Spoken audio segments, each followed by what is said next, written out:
As the year comes to a close, we've been blessed with yet another CK3 Dev Diary, which acts as a sort of wrap-up for the year. CK3 has seen some of its highest highs and lowest lows this year, with the worst performing DLC, Legends of the Dead, coming out this year alongside the best reviewing DLC, Roads to Power. Both of those DLCs shared something, which was a genuinely compelling concept, and yet the fissures in quality between them are immense. It goes to show that good ideas don't always make for good DLCs, which I often bring up in my reviews. Before we go more into CK3's 2024, I want to quickly add that this video is, for me, something of a reflection on both CK3's 2024 and my 2024 with CK3. I came to understand a lot about this game in terms of the community and the game itself this past year. Like I've been doing more and more this past while, these more reflective, thoughtful, or meandering videos are going to only have scripted intros, and the rest will just be my thoughts guided by some notes. So, what do I actually want to talk about today? Well, I want to talk about reception, and in particular, I want to really compare and contrast Legends of the Dead and Roads to Power. Then, I want to zoom out and talk a bit about what people are actually looking for in CK3. It's a surprisingly hard question, and a consequence of a diverse audience. From here, the video is unscripted. When Legends of the Dead came out, I started to get into CK3 modding a little bit, both playing mods and actually making mods. I used to be pretty resistant, probably the best word. I used to be pretty resistant to modding in CK3, not because I have anything against them, or because I have some kind of problem with the mods. Usually they're very high quality. It's just that I always felt like when I put a mod in, I'm really fundamentally altering the game, and that's making everything I've learned become sort of invalid, I guess you could say. It's a bad mindset, because you can just learn the content of the new DLCs, but I guess it felt like to me that I'd be, like, sort of watering down the game, maybe? It sounds weird, because I've learned now that a lot of mods don't water the game down, they spice it up in a very good way, which is obvious to most of you, I think, but somehow to me was difficult to understand. Either way, modding is something which I started to really get interested in because Legends of the Dead turned out to be so mediocre and, well, bad, it feels like. Mediocre is almost too nice to Legends of the Dead. I want to talk more about that in a minute, but before I do, I actually want to talk a little bit about the question of what do people want from CK3? It's a tough question. It really is. It's a very, very tough question. I've considered it a lot, because when I made my first mod for CK3, the Accumulated Legends, which was a direct response to Legends of the Dead, I often thought about what would be something that people want to do, and I just used myself as a way to figure that out. I just thought, okay, what would I want to happen? Okay, make that happen. What would I want? Just do that over and over again.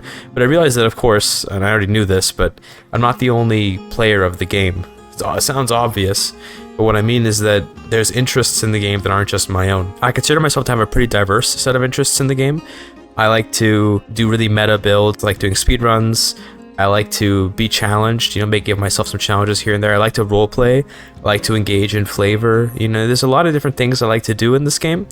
And I realized that each aspect of what I like to do in CK3 is kind of like an archetype of player, you might say. And that every DLC has something for someone, and the question is whether or not that something is what that someone wants. Take a look at something like the Northern Lords DLC, which is one of the first DLCs, in fact maybe it is the first actually, I forget, and it incorporates a lot of flavor. And it was well received because what it gave was interesting, but it particularly resonated, you could say, with the sort of people who like flavor in general. If you were looking for hyper-complex mechanics, it probably wasn't all that interesting. Varangian adventures definitely contributed to the game very well, and the new men-at-arms are obviously the most powerful men-at-arms, so if you're one of those super high damage MAA type guys, then obviously the Varangian veterans were a great boon for you. But in terms of like roleplay, for example, there wasn't really a whole ton of roleplay, not until Royal Court came out and you got the hybridized cultures. That really made like Norse roleplay much more concrete. But Northern Lords, in and of itself, was a good DLC. I think we all kind of know that. One thing I've thought about is what exactly are the aspects that each DLC tries to, appeal to, you could say. And I don't want to go into some big list just denoting everything the DLCs do, and then, it'll just take forever. So instead, I'm going to particularly look at Legends of the Dead and Roads to Power because those are the two ends of the spectrum. Every other DLC can find itself somewhere along the way in the middle between Legends of the Dead, which is at the rock bottom of DLCs, and Roads to Power, which is at the very top. You could also maybe make an argument for Tours and Tournaments, but I mean, they both reviewed really well. They'd both be fine options. By the way, before we get too much into that, I want to talk a little bit about what I think these Crusader Kings 3 gamer archetypes are. This is where I actually have notes now, so maybe it'll be a little more organized. I think there's 5 archetypes overall, and each of them are not necessarily an individual person, but instead each of them form a pie chart, which every single person has subconsciously or maybe consciously in their head. The first piece is the roleplay gamer, and this is kind of what you think it would be. I wrote in my notes that these are Sims players, and what I mean by that is that they dress up their characters, they care about how they look, and they might copy and paste DNA and stuff like that. They design coats of arms, and they usually make decisions when they play according to the best story they can make. There are some people who will like play intentionally wrong or play poorly in order to create like an outcome they feel is like more roleplay-ish, but to me that's always been kind of rare and kind of weird too. I think most people want to succeed in the game, even if they're roleplay gaming. So these kind of players generally like, you know, things that make their characters feel more alive, you could say. And a good example of that might be something like in Tours and Tournaments when you go to a tournament, you know, and you do some fighting and your character gains like Hasterloot or XP. That really helps flesh out what your character particularly is good at. It'd be one thing if they had a trait that was like tournament goer and it just had some generic XP and every event contributed to its XP, but by splitting XP for Hasterlooter into like 4 traits or tracks, that creates this sense of identity to that particular character. That's an example of like a roleplay gamer, something they might like. There's of course many more examples, but that's just a simple one. The next group I have is the hyper gamer, which I have put next to in my notes. I put the word Russians, and that's because in my Discord server there is one Russian guy, or at least someone who uses Cyrillic in their game, I'm not sure if it's Russian or not, who always posts these crazy builds. It'll be like a stack of like 12 regiments of crossbows that all have like 1,000 damage on them or something like that. You know, they're crazy builds. They're just insane, and I don't think the guy's cheating, because from what I've looked at, it looks like it's all very possible. You just have to go over your duchy limit in order to stack up the buildings to do it. It's definitely not like cheated, although maybe it is, but it's at least physically possible in the game. And these are your kind of players who just love like getting war elephants and maxing them out with ringing veterans, and they don't really care much for how much things make sense. They just want to get the biggest numbers possible.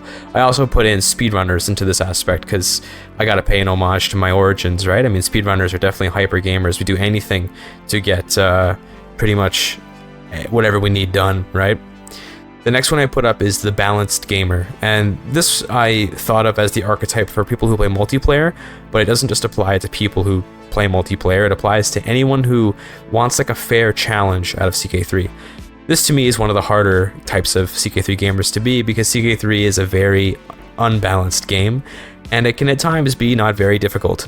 Even the hardest starts are usually pretty easily solved with, if you're willing to do it, just like swearing fealty and breaking an empire down from the middle. You know, if you really want to play as Jerusalem in 1178, it's not that hard to stack up crossbows and then fight in the right terrain and always win against Saladin. It's okay though, to me that's fine, but to some people it can be a problem, so they play multiplayer, where humans can give them a much better challenge. Or maybe they make arbitrary rules for challenges, such as I'll only use knights, or no siege equipment, or only levies, or you know, whatever, right? There's all kinds of options, but you create arbitrary rules. That's the balanced gamer. They're looking for a challenge, and they're the ones you'll always find in the forums who are gonna be like, oh, this doesn't work properly, and this is unbalanced, and this is wrong, and you know, for me that's a pretty weak aspect of my pie chart, you could say. I've never been one for balance. The next one I have listed is the achievement hunter, which is, you know, people who go for achievements. It's pretty self-explanatory.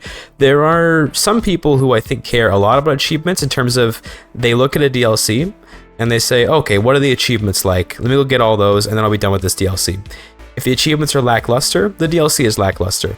If the achievements are good, the DLC is good, unless the DLC is really bad, in which case maybe the DLC is not so good. But generally speaking, good DLCs have good achievements. I don't know, it just ends up that way. but they tend to basically just play for achievements, and I think that it's very rare to find someone who only plays for achievements, but you find some people who really care about them and other people who really don't.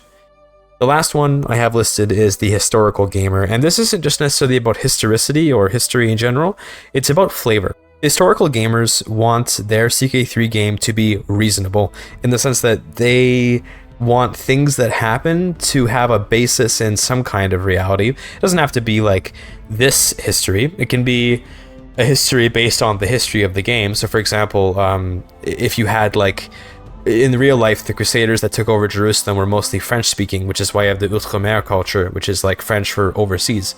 But if in the CK3 reality, it was like, I don't know, Hungarians that led the crusade and created this Hungarian Crusader state, I think that historical gamer people would probably be pretty chill if there was like flavor for Hungarian Jerusalem. Obviously that's a very particular example, but you see what I'm saying? Like, it's not about emulating history, it's about emulating a new history which is based on real history that is reasonable, and doing that through flavor and references to real history.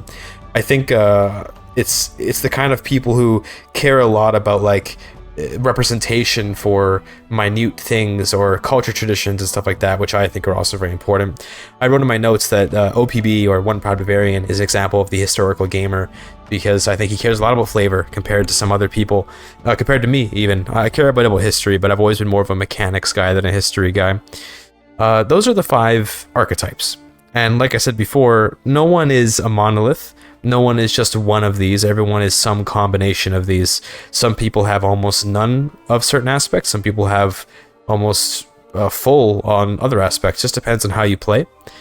I think that there's nothing wrong with any of these ways of playing the game, and realizing, thinking of it like this, it helped me to consider the best way to think about CK3 mods, because like I said, I've been making mods and stuff, right? I want to make them better, and I've been thinking about what players want and going off of more than just what I want. I've only released 2 mods publicly, one of which did very well, one of which did pretty poorly. The one that did poorly, I smoked the copium that I made that mod in 3 days compared to the other one that I made in like 3 weeks. So there's that comfort that I have, but nonetheless, I realized that there's sometimes, depending on who's playing, your mod or DLC or whatever will be either like total crap or super good, and it entirely depends on who's playing. On the Achaemenid Legends mod, my first mod, I didn't really get much meaningful feedback, but I got some feedback about the historicity of the mod.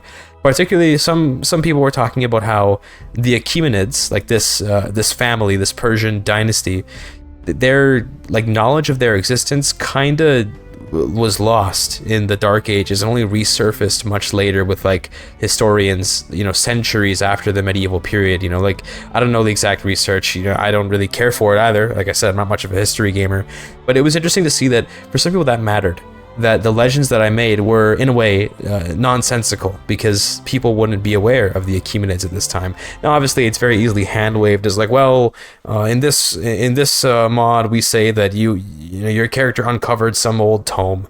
Whatever, right? It's really easy to justify whatever you want when you're making a mod, especially. But it was important to know. I was like, okay, let me keep this in mind, that people do care about this, because I hadn't even considered it. And now that I have considered it, it's like, yeah, I'll make sure to keep that in mind for the next mod. The second mod that I did was about the downfall of Constantinople. I made that mod just because I wanted to make a sequel to a video, and I needed like a good hook, a good pull for that video. So I was like, okay, let's make a quick mod, one decision, and see how it goes. It went okay. But people got on me about the historicity of that mod too.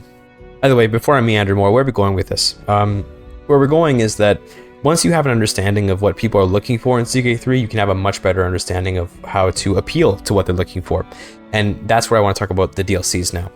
Every game, I would say, video game in general, needs activity, you could say. There's not really very many like passive games. I mean, there's obviously like your cookie clicker, and there's, I don't know, like your Desert Bus type games where they're kind of like parodies of gaming, not to say that those aren't legitimate games, but to say that they lack activity, but that's not the norm, right? We can safely put those into outlier categories. CK3 falls into your category of relatively normal game. Crazy, I know, given all the incest, but it really is. It's a game where you do things and then things happen because of what you do. And it sounds very simple, but sometimes DLCs like Legends of the Dead can forget that very basic platform. CK3 is composed of things that you do and things that happen because of what you do. So a very basic example of this is you conquer a new duchy. This new duchy allows you to become a king. Let's just say very simple, right? Now, the consequences of that get way more complicated. You gain rank, you gain domain, maybe you can get a better marriage because of that. Like, you know, obviously it gets more complex, but if we boil everything down, every CK3 DLC is composed of various goals and then rewards for those goals. The most cogent example I can think of is from Roads to Power, where when you're landless, you have that big list of decisions. Those are like goals, right? You want to be a missionary, or maybe you want to become a conqueror, or you want to make your culture rise up and free themselves from their oppressors, whatever. Those are all goals provided to you. Those are very outwardly spoken goals, like here is an exact mission. But most of CK3, as a kind of sandboxy game, is about making your own goals, and that's totally fine. DLCs are composed of things that you can do, right? And those things that you can do could have measured rewards, or maybe they don't, but as long as they're fun to do, that's what's good. There are some games out there where the only reward is the gameplay, and the best I can think of is like arcade games, or maybe all you get is a high score, right? I've been playing a lot of Warframe lately, and obviously Warframe is a game where there's a lot of rewards for what you do, but there is fun to just playing the game. It's a very fun to move game. CK3, I would argue, isn't insanely just like kinetic and fun to play for what it is, but that's to be expected of a strategy game. Very few strategy games, maybe barring like RTSs where you can get really good about micro, very few of them have like a really strong sense of gameplay that makes you really want to play just for the gameplay's sake. Remember, I'm thinking of games like Devil May Cry and Warframe and stuff where like the gameplay itself is so awesome. Regardless, I'm repeating myself. CK3 has a lot going on, and it's mostly because of what you get for doing those things. If there was no reward in CK3 for doing anything, you probably wouldn't really bother doing it. And to be clear, reward doesn't necessarily mean like game mechanic, it can mean story, right? So for example, if you marry your sibling or something in CK3, the reward is that cursed child. That's like a reward for your action, you might say. Legends of the Dead is an interesting conundrum. The reward in Legends of the Dead, let's talk about Legends first. The rewards for Legends are actually pretty compelling. Legendary buildings, cool new decisions like legendary adventures, mass conversions. And these are actually relatively compelling like goals. But the problem is that the gameplay to get them is nothing. So with a legend, you start a legend and wait. That is how you access the goals. That is not very gamey. That's not much activity. That's not very game. That's part of the reason I'd say the DLC really flopped, is that it didn't fail in terms of what it offered you as rewards for what you're doing. The legendary buildings alone are really nice, but what you're doing to get them is like nothing. And I know that you can ask people to help spread your legend, but just go to your court chronicler and tell them to, you know, spread the legend abroad, and that's all you have to do. That's literally all the gameplay for Legends. That's a problem. That is why I'd say Legend of the Dead did so poorly. The inverse of this can be seen with something like, I'd probably say like Fate of Iberia, maybe. It depends on how you look at it. This is where mixed review is probably the most correct way to look at it. Both Fate of Iberia and Legacy of Persia feature the struggle mechanic, and struggles significantly, depending on how you feel about it, significantly alter the way that you play the game, in the sense that in some phases of the struggle, you can do a lot more than you can in other phases of the struggle. Making it through that gameplay, and they see there's the keyword, making it through is kind of an interesting way to put it, but regardless of your feelings about that DLC, completing that content, the reward is the decision on how to end the struggle. To me, a lot of the struggle endings for Fate of Iberia and Legacy of Persia were just not really that engaging. I like Legacy of Persia's more because they felt more like earth-shaking compared to the relatively small stuff in Iberia. Like with the Supremacy one, you've already conquered Iberia, so it doesn't really matter much. The status quo one is by definition anticlimactic, and then the Détente one, I guess, is interesting, allowing you to marry people of different religion in the area. That one's probably the most interesting, but also the least fun to get, because it's the most painful thing to do. And in fact, the speedrun strategy for Détente is to conquer the whole peninsula and then release someone, or you have to release 2 people at least, who control less than half of Iberia and marry them before you release them, because it's easier than trying to do without doing full conquest, which is just hilarious to me. Regardless, no tangent, okay, stay focused. Regardless, the point is that that Legends of the Dead had the inverse problem of the Struggles. The Struggles had pretty nice gameplay, depending on who you ask, and pretty lackluster endings. Legends were the opposite. Pretty good ending, but pretty lackluster gameplay. Plagues suffer from a similar issue, except they also don't have good rewards, which, to be fair to Plagues are meant to be a dreadful system. They're not meant to be something that you want to have happen. But what I mean is that when a plague happens, there are exactly 2 outcomes. You die or you don't die. This is very different from how I think they should be, which is that plague should not just be like a life or death type thing. To be fair, you can, for example, get a plague and get treated and become like a eunuch or something, right? Okay, maybe that's an alternative outcome. Maybe we amend the statement to either you gain some kind of debuff, which could be as harsh as death, or you don't. That's kind of the outcomes. You could say that your realm gets altered by the plague, but only temporarily, only very, very temporarily, in the sense that plagues usually don't last that long, except for the Black Death, which lasts significantly longer. But most plagues kind of come and go, and you don't notice they're coming and going because you don't really care about the modifiers they're giving you. Maybe a slight tax reduction, maybe a slight development reduction, and then you get the event at the end where you pay money to increase the development back to where it was. Okay, very uninteresting. None of it's really very active. Again, being fair to plagues, they don't have to be active. Plagues are like a defensive thing, but let's consider the isolation button. When you isolate against plagues, all you're doing is generating a character modifier. That's it. There's nothing else going on there. And I wish there was more you could do. I wish there were at least like tiers of isolation. That would like double or triple the agency that you have, although it still wouldn't be enough if you ask me. I wish there were tyrannical powers you could grant yourself during times of plague. I wish there were trials, like you could blame someone for the plague. You know, these are all ideas, and the point of this is not to be like making ideas for Legends of the Dead. It's to show you what I mean about giving activity to even a passive system. Plagues obviously are a force of nature and are very passive, but you can give the player an active role, even if it's a futile active role. You know, because ultimately, let's say you hold a trial and throw someone in prison for causing the plague. The plague isn't going away, but you got to do something, right? Even if it's futile, even if it doesn't have anything to do with what's happening, it's at least some kind of response. Plagues didn't have this. I think that this is the main reason why the DLC didn't work well. And now we have to talk about how this ties into those archetypes I mentioned, because you may notice I spent all that time setting up the archetypes, and now I'm bringing them up. Ultimately, the archetypes are sort of like if you have like a Maslow's hierarchy of needs or whatever, that's like near the top, okay? Before you worry about who you're appealing to, you gotta make sure that what you're making is appealing. Okay? I'm so sorry to Legends of the Dead. I really think it was an abysmal DLC, but the stuff in Legends of the Dead wasn't appealing to begin with. The ideas were, it is very appealing, but the actual way that they played out was just completely unappealing. So for that reason, bad mechanics are bad mechanics. No matter what your archetype is, unless you're OPB, Legends of the Dead is a bad DLC. Sorry, OPB. Look, I can't help it. Okay, I gotta throw some shade. Okay, every time I remind myself of his what was it, like 9 out of 10 or something for Legends of the Dead, I have to just laugh. I have to, because I'll never understand how he can like it. Whatever. That's an old drama. That's a squashed drama. We're not going back into it, okay?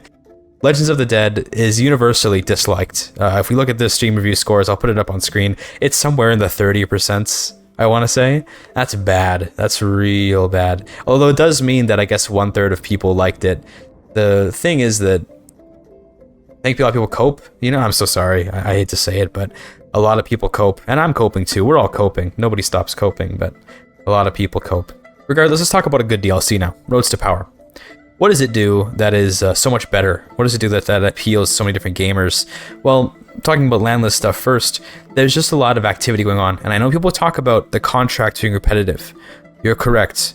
The contracts are tools. They are activities, very minor activities, and I would say that on their own, they're not really worth a whole lot. And a contract is not all that engaging, but it's at least activity, and it gives you something to do. It gives you little micro stories to brew, whatever, even though, to be honest, I click through them, I don't know any of what the hell is going on in most of them.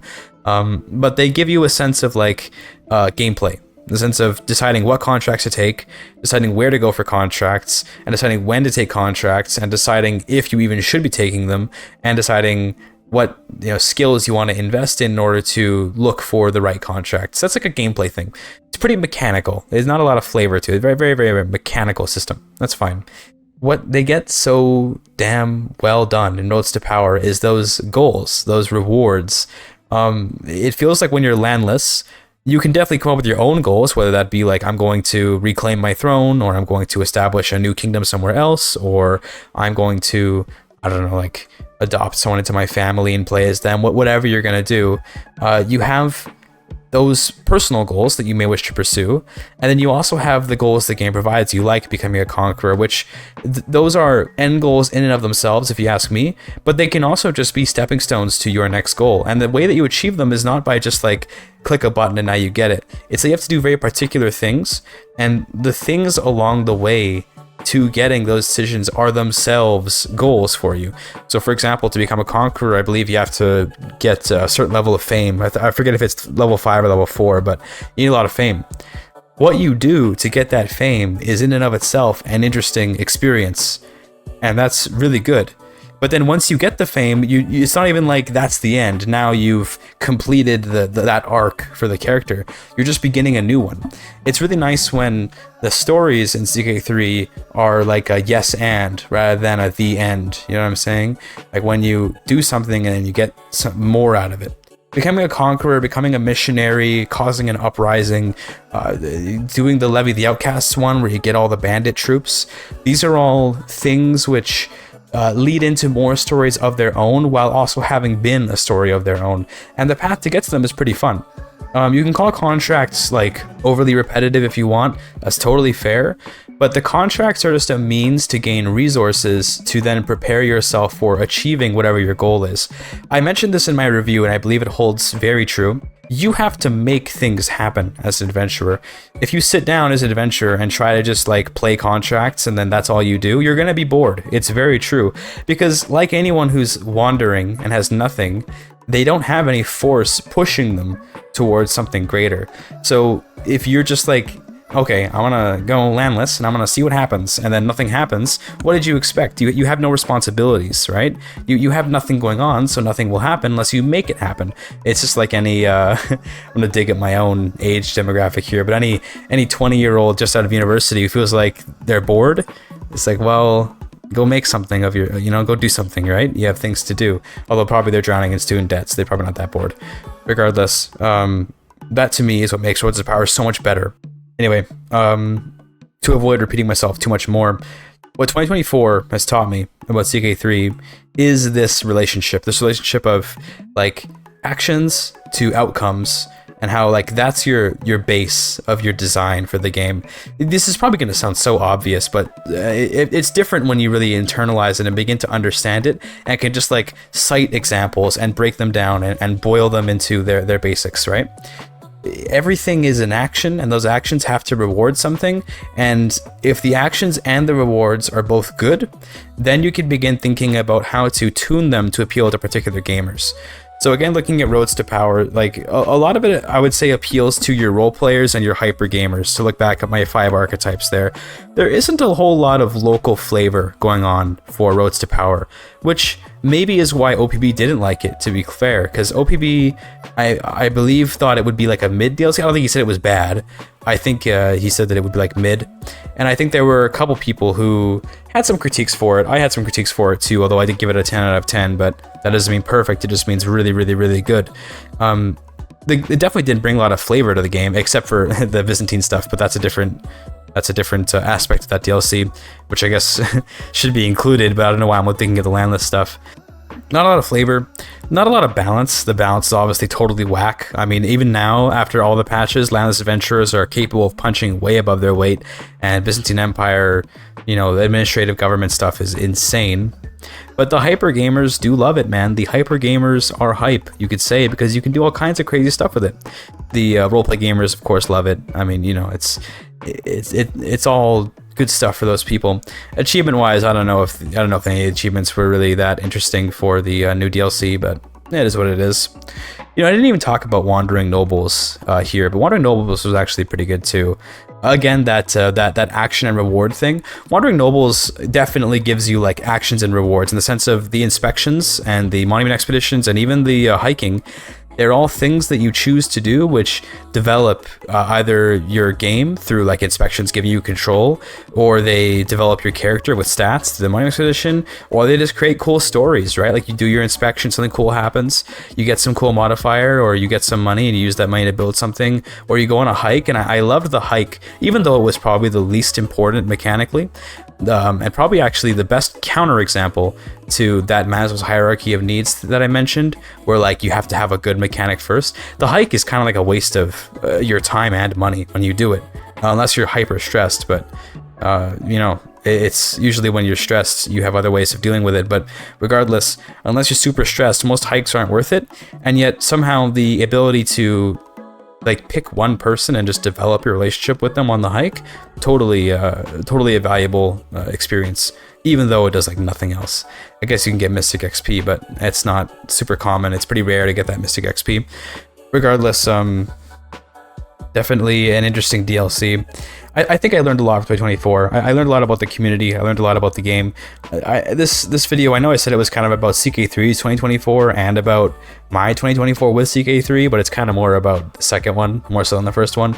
In terms of CK3's 2024, I mean, what is there to say, right? I mean, it was a big up and down year. I checked my Steam Rewind or whatever it's called, the Steam Replay for the year, and there was a solid like 3 months in the middle of the year where I didn't play any CK3 and I just played Victoria 3. God help me. That was because there was a content drought. That was the middle of summer.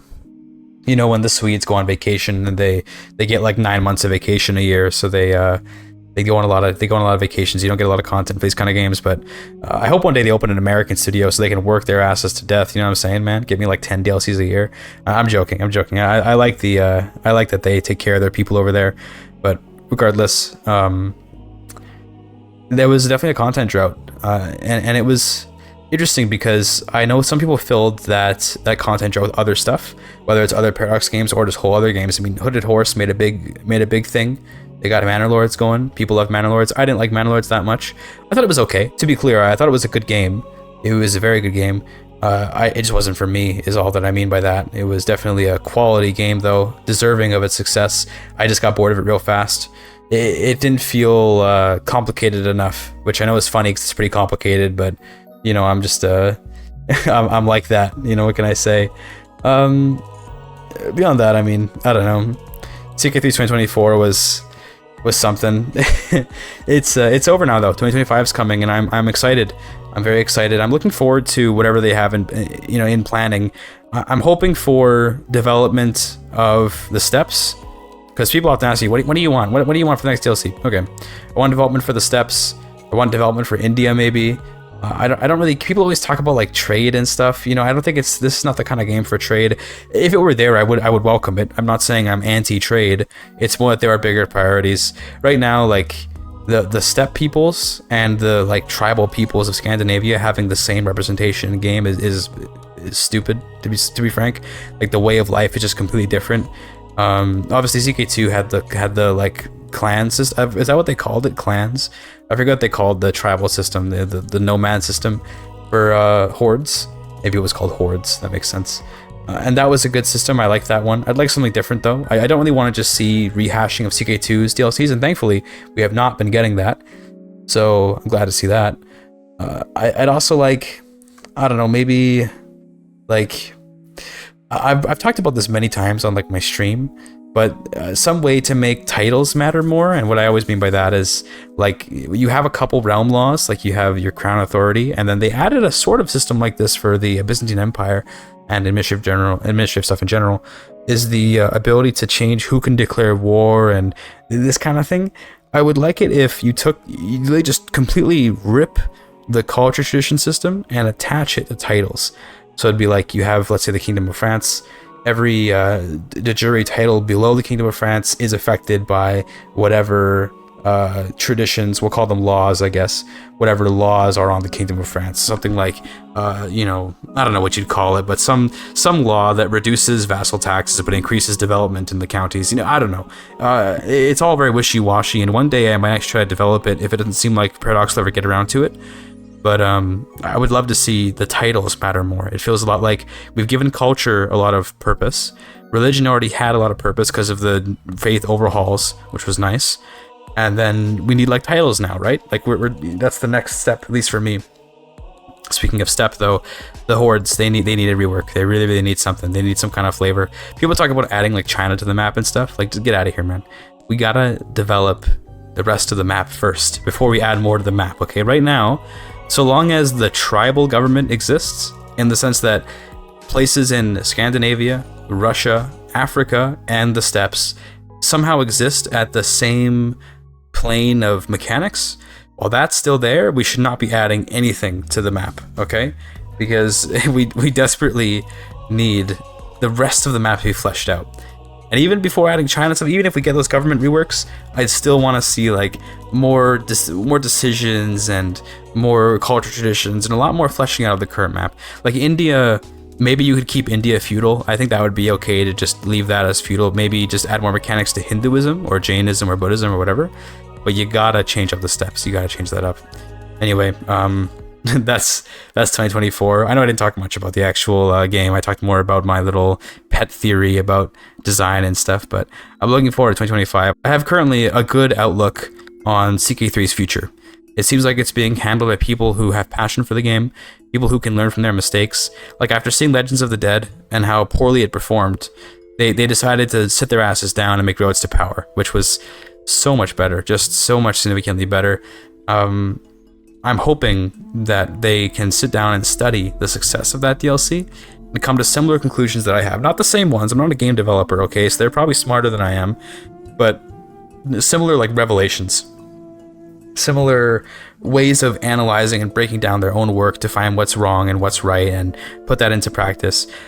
Honestly, I don't care if they listen to customer feedback, okay? People talk about like, I love devs listen to feedback. Look, most people don't know what they're talking about. That probably includes me too. I just want them to look at their success, continue that success, look at their failures, end those failures, and that's all that I want to see. I know people want things like trade. I really hope they don't pursue that because it would just be like a waste. I think that one of the least interesting parts of CK3 is making money.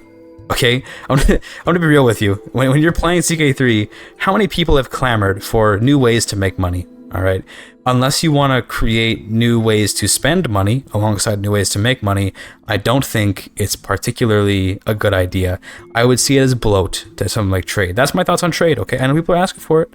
I know they have been. My thought on trade is that it's going to be bloat if it comes into the game. Okay, unless there's a very significant economic overhaul to the game in general, like a huge change. And I'm not sure if I'd want that change. So yeah, that's my thoughts on that. Okay.